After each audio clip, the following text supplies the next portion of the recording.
Welcome to the first episode of Ping-Pong Diplomacy. Today we have diplomatic match between Spain and Greece while discussing the rise of fascism among the European youth.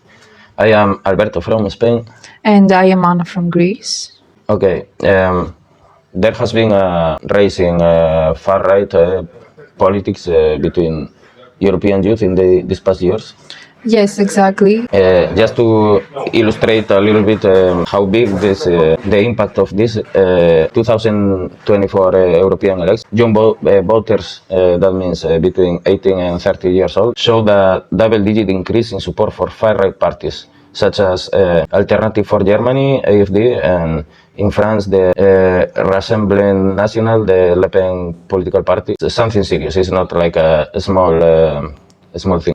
Exactly. And like the question here is why now? Why in Europe? And why are young people adopting this type of ideologies in an escalating rate? Well, as far as we all know, I think fascism, the rise of right-wing politics and ideologies has been historically linked to institutions such like capitalism and colonialism and the rise of imperialistic motives. How is this connected, like, in the Europe of today, if we are so far away from World War II? Why are people devastated today? Well, first of all, it's not like the economy is at its peak in Europe. You can relate to this. It's definitely not good economically wise for like many years now, and young people are kind of like in a dead end, you know? Economic crisis has a big impact in that because we had some years of center political ideologically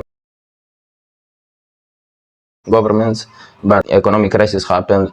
People distrust their governments. Far-right political parties and leaders managed to capitalize on that distrustment of the government to present themselves as an alternative outside the system. Yeah. It's curious because young people usually tend to be more rebellious. They usually are more anti-establishment, but people with more political involvement.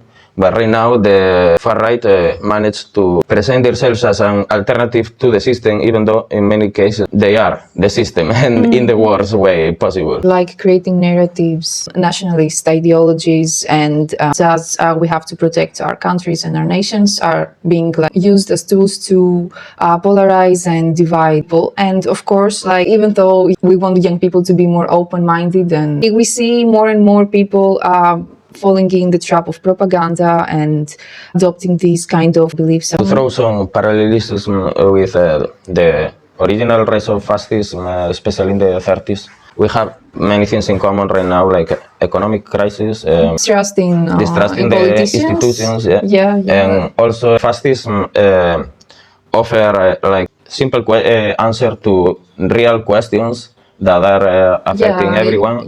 Or like presenting these solutions to be the only way things can go from here on. Exactly, like Hitler was with blaming everything on the Jews. It's like, okay, you don't have a job, your salary is low, the economy shit. It's all because of the Jews. So right now they tend more to immigrants from other backgrounds, but it's like the same thing. And today, like the landscape is completely different with new technology tools, with social media, and how intertwined they are with our everyday lives, the way we communicate, we navigate the world and are informed about what is going on. It's so easy to use social media to spread these notions, normalize them, like make them appear like it's the perfect propaganda tool, you know, today. Compared like to other instances from history. Yeah, I think that's a huge difference between the races of fascists in the 30s and now, because now that we have all this social media, everybody uses it, especially the youth. Definitely changes. It makes things a bit more complicated and more media literacy and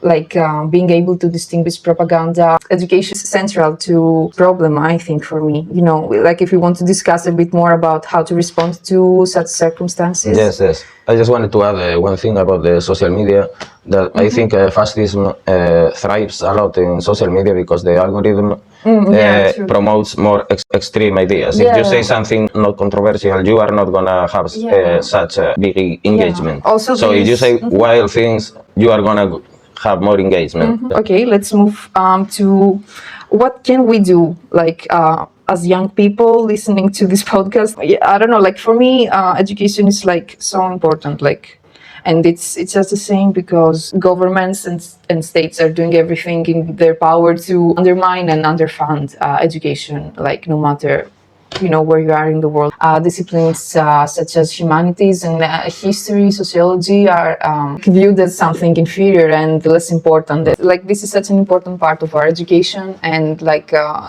one of the most important tools we can use to counterback the entire situation. Yeah, like upbringing young people and kids to be like obedient and to follow instructions blindly, to not fostering values such as respect and human-centered views, not doing everything so as to keep people quiet and not trusting their instincts and their not using their own voices in situations so as not to create conflict. I think that's very destructive. Yeah, I mean, this is such a cliche, but if you don't know history, you repeat history. Young people, most of them hated fascism because they lived under fascism. They know how it was personally. But now, young people didn't live through that, and they have some of them have a delusional view of how what that was. There is many examples. I mean, just the Holocaust in Germany, Poland, in Gaza right now. Yeah, exactly. That's there are right now examples of how horrible that can be. Many people are falling in far right this propaganda because they distrust the system. I think it's important to focus on what else we can to respond to tackle this issue. Far from like education and involvement, when taking responsibility in what we choose, what we say, and what we do actually it affects everything more than we want to believe. Yeah, I mean, even if, as you say, these kind of people are the owners of the social media, we have to use the tools we have. We can create our own, but it's not that easy. So we have to use in this propagandistic work, we have to use the weapons we are on our disposal. So I think it's very easy if you you stick with the facts to dismount all this propaganda. But if we stick with the facts and demonstrate what things are false, what things are true, I think that's very important. Like spreading awareness of fact checking and always having the good source of information. Exactly. So to sum things up, well, honestly, like this is such a huge and extensive and complicated, complex phenomenon, and I don't think we would ever be able to unpack everything in like 10-15 minutes. Like we will need weeks, but it was like an interesting conversation, and the point of our episode wasn't like to extensively and exhaustingly analyze everything and find the solution, but mostly to spread awareness and make people question things more frequently, and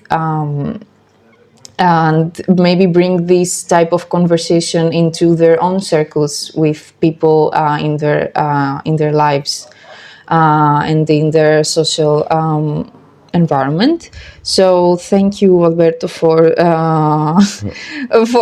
listening to me yap. Thank you for it was very important and insightful information you shared, and it was an interesting conversation. I think we touched some points very important. Yeah. As you say, it's impossible. It's only like the surface But, of this matter, but yeah. it's important like to keep this conversation open always. Exactly.